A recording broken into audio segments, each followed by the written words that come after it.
were right. It is red. So, our second question is, what author most informed and inspired Don's personal and professional life? We have A, Mr. Roger, B, Big Bird, C, Sigmund Freud, and D, Carl Jung.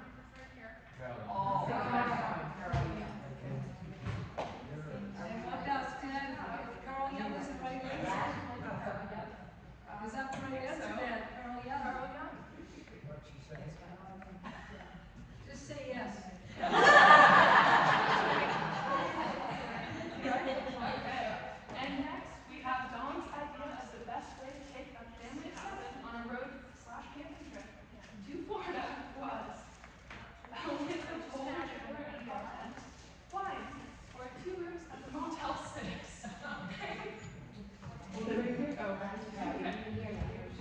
Oh, with a bowler trailer and a pub tent, fine, or 2 rooms at Motel 6.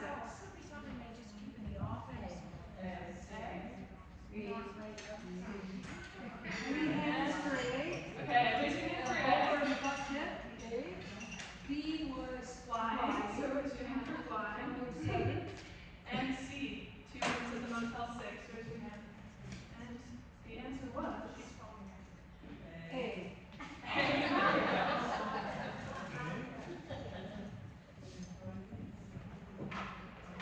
Mr. Magoo is a term of endearment that A. irreverent participants in Don's transactional analysis study group like to tease him with back in the 70s. Mr. Magoo, irreverent participants in Don's transactional analysis group back in the 70s like to tease him with. B. a nickname his children affectionately refer to him behind his back. Or C. parishioners in Glasgow coined the nickname when Don got the time wrong and showed up late to the wedding. So A, I like to, Mr. Magoo, is it used by those irreverent participants in transactional analysis? That's A. Anybody voting for that one? I think it's B. Nobody's voting A. B, a nickname his children affectionately refer to him behind his back. Or C, parishioners in Glasgow. Did anybody vote for B? Yeah, Yes, I think B. You think B? Or parishioners in Glasgow, coined the nickname for him when he got the time wrong and came in late for the wedding. Yeah. Well, they're all plausible. That's true. The one that we were thinking of was B, a nickname his children refer to. He may not know that. That's B. That's B.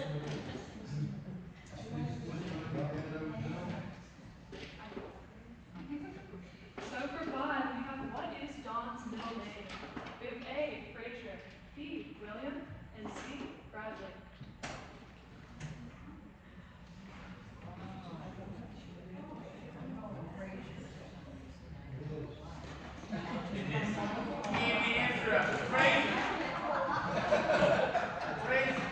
That's correct.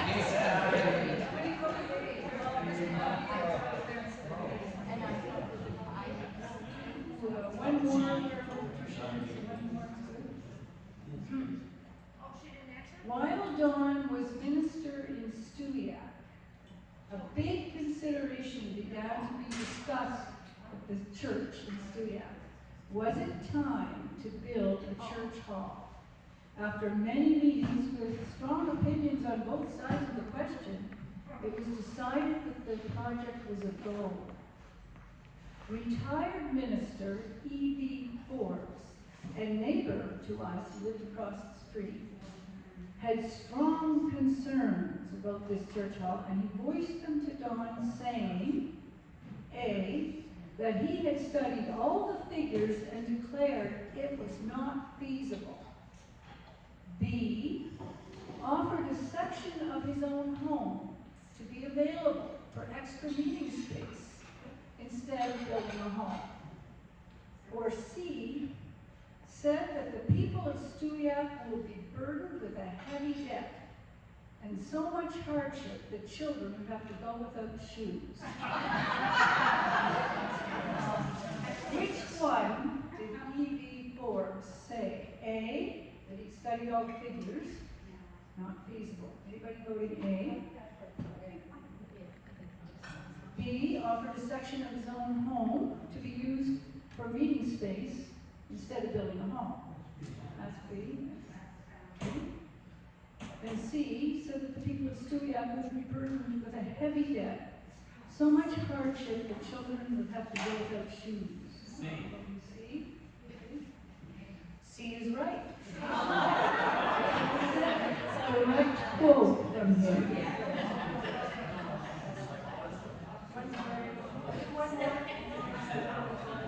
Okay, we have one last question.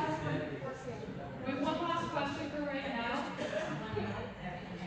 And it is, when Don sneezes, he normally follows it by saying, Gesundheit, certainly, or bless me, Father, for I have sneezed.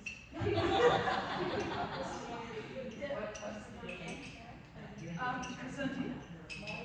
Any votes for A? Any votes for A? We have A. Couple. B. Certainly. Any votes? Any votes? No votes for certainly? And C. Bless me, Father, for I've sneezed. Any votes for that? Okay. And the answer was B. Certainly. Very good. Okay. Going back to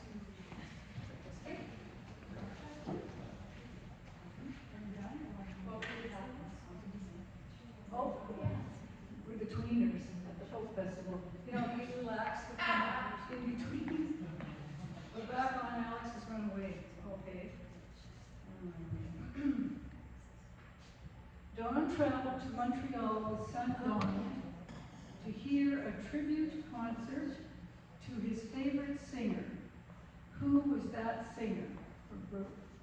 A. Simon Garfunkel, B. Bette Midler, or C. Leonard Cohen? Anybody for Simon Garfunkel? Any votes for Simon Garfunkel? That's A. Bette Midler? Any votes takers for Bette Midler? Any votes for Leonard Cohen? You got that one. Good job.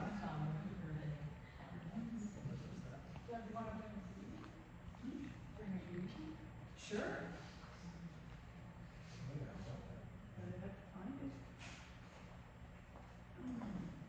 Maybe Allison could go first. Yeah, you know, there are friends and family here in the room, of course, and then there are those who are further afield and were unable to come, and some have sent greetings. They're really from family people, so we have a lot of great writers in the family, like that. So first one is going to come. I'm going to invite our cousin Allison, representing the cousins of the Murray clan. And bringing greetings maybe from Uncle Kenneth. Yes. You can say who he is to you. Can you hear? Can you hear? Okay. Because I don't care if anybody else hears. I want you to hear. Good. Okay. Stay handy, I'm deaf. I know. So, can you hear me now? Yeah. All right. My father, Uncle Kenneth, Ken, actually Dawn's sister's husband. Let's put it this way. This is a story from my father, and you will know it well. And because the two of you are relatively the same age, he may not have all the details correct as you recall, but you'll let us know. So, it's about raspberry picking when Donnie was, as my dad recalls, about 9 or 10. It's about raspberry picking. Raspberry picking. Excuse me. You need to know that raspberry picking, back then, was not a garden event. Where they're cultivated, the bushes are planted in the garden, it was picking wild raspberries back then. Wild raspberries grow best in an old slash pile, a stack of branches, small logs, tree limbs left in a pile to decay after lumbering. The bushes grow up through and around an aging long pile dangling before the eye. You can tell my father wrote this. The problem was to pick them, especially the biggest and reddest, which always seemed to be in the middle of the pile, well beyond convenient reach. So you had to step and balance on logs and branches, which, when you're a little older, they held you for a little while, but sooner or later they broke and you plunged among the bruising branches and scratchy bushes. You emerged gashed and bruised, with half your berries empty from your picking dish. However, at the end of the day, you had not only an enormous collection of scratches and bruises, but dishes full of berries, which Mother Annie Janet would already be thinking in her mind of making luscious raspberry pies and jars of jam. Little Donnie did not want to go raspberry picking. He did not like getting scratches at all. So little Donnie concocted a deal. And he said, Mom, if I didn't have to go raspberry picking, I'd stay home and do a great job for you, and I'll scrub the kitchen floor. Do you remember this? It's a story that my father remembers. This offer was tempting. Scrubbing the kitchen floor was a big job, taking most of an afternoon, and being on your hands and knees with a pail of harsh, soapy water and a heavy brush, scraping and washing the floor clean. After much pleading, the deal was struck. Mary Violet, Lois, Walter, Granny, and Mother Annie Janet struck off for the raspberry patch in the woods, and little Donnie struggled on the kitchen floor, on the linoleum, with his big pail of water, strong soap, and a scrubbing brush. He was about halfway through. He was looking actually bone-weary and soapy when Mrs. Ray came by, which was a nearby neighbor. She opened the door for a chat. She was hoping with Granny and Aunt Janet, and of course she was expecting a cup of tea. And she said, "Where are they?" And little Donnie said, "They're not here. They've all gone raspberry picking and leaving me behind to scrub the kitchen floor." Mrs. Ray looked at the weary little boy and looked at the enormous floor and said, "That's a big floor for you to scrub all alone." And off she marched to the neighbors to share her story of the Murray child abuse.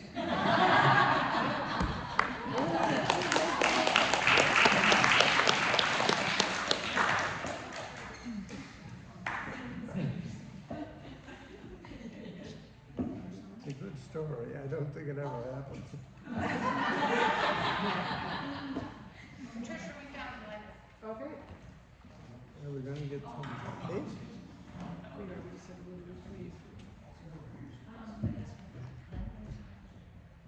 So I'll just do a brief one while we're preparing the cake.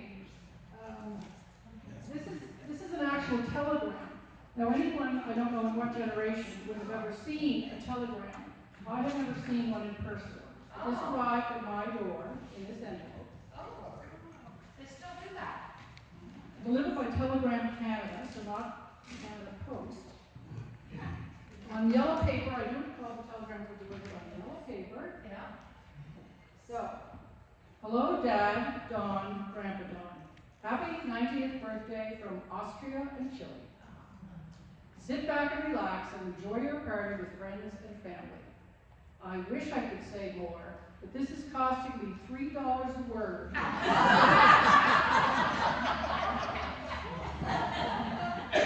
So lots of love from John, Paolo, Sean, and Ian. As some of you may or may not know, my brother John, lives in Austria with his family, so obviously they're not here. But they come every summer, or some configuration of them do, so they're very sorry to be missing this. But they did send that greeting, and we did speak to them via video conference yesterday. Anyway, that was very exciting to get that telegram, and he didn't even really know how to send it. He was impressed it came so quickly. So I reminded him that's what he's paying at $3. Anyway, an actual telegram. Thank you.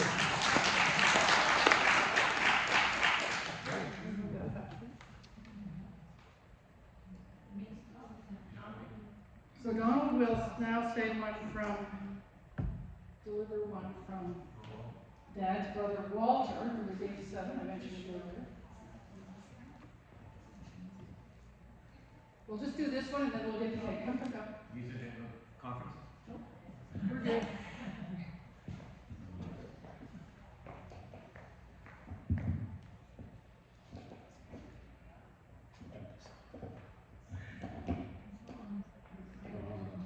You have to put it right up to your mouth. Not really. Well, he won't be heard. No, you have to tell him. If I speak now, can everyone hear me without the microphone? No. Dad, can you hear me? Yeah. It's all bad. Stay close. I will stay close. Well, I might have us all here. I will speak loud for everyone to hear. This is from your brother, Walter. He wrote you a poem Good. for your 90th birthday. It is entitled, Dawn is Doing 60. Sorry, Dawn is doing 90. Dawn is doing 90. Dawn's mind is doing 90 in a 60 mileage zone. For that we are all grateful. Plus he seldom is alone. Emily walks beside him when they turn into the park. Patricia drops in often, and she leaves her caring mark. His writings have unraveled many myths as stories told, when creation's deeper truths of consciousness unfold.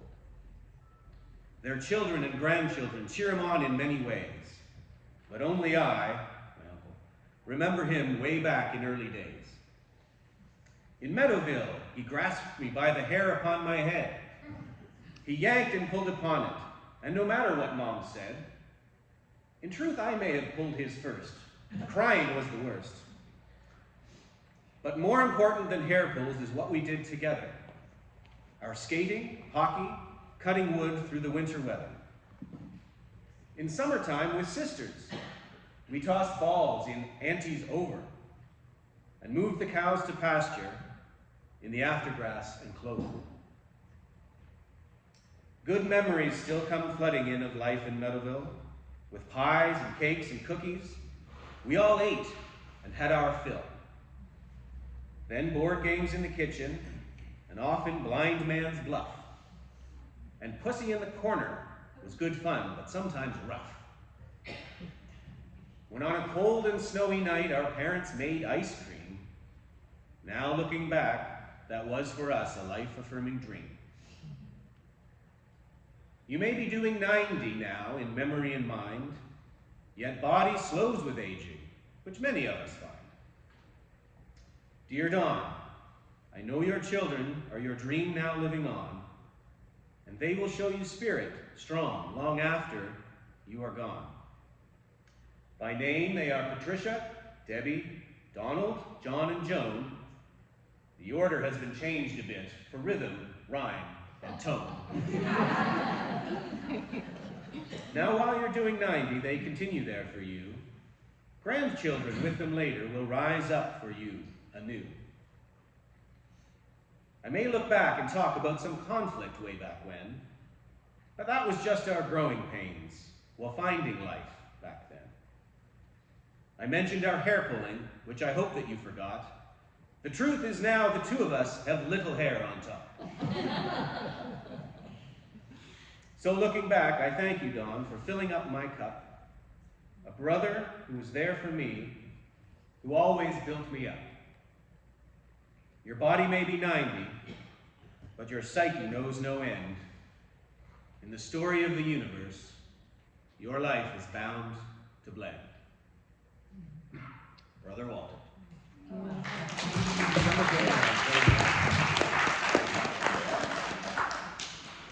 quite the pose. To you. Happy birthday to you. Happy birthday, dear Dawn. Happy birthday to you. All right, side just a bit. There you go, Dad. Wow, now there's a cake. Now this is compliments of Jenny's daughter Bella, who is a great baker and can whip these things up like anything apparently. So we thank Bella, who's sitting right here.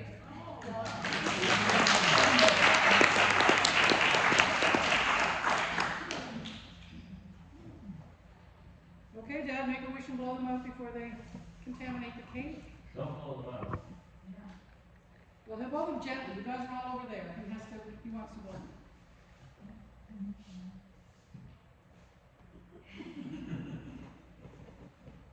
You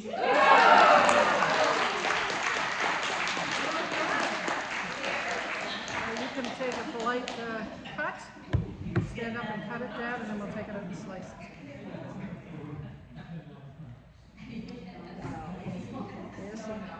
I don't know how many layers or whatever. It's amazing. Bella. All right. Thank you. Bella, Bella, can we get a photo? that's gorgeous. Yeah, let's get And then a I photo wonder of Bella about beside it. all of Dawn's children who are present. Deb? Donald? Yeah. Yeah. And Bella, you come on right up so we can see you. I'm going to take one. Here's good. Too much force there. We just, just the price. Nice. That's right. Love it. Okay, And we're now good. Jenny and family and Alex. The Kirsten side, so Blair and Jenny and Bella and Alex and Sophia. You gotta get in here, Jenny. Okay. What's happening now? We have Just more taking pictures. And then we're gonna eat the cake. All right, everybody's there. What a fine looking group, and every nice smile, and click, and one more for luck. Great job. Good. Good material to work with.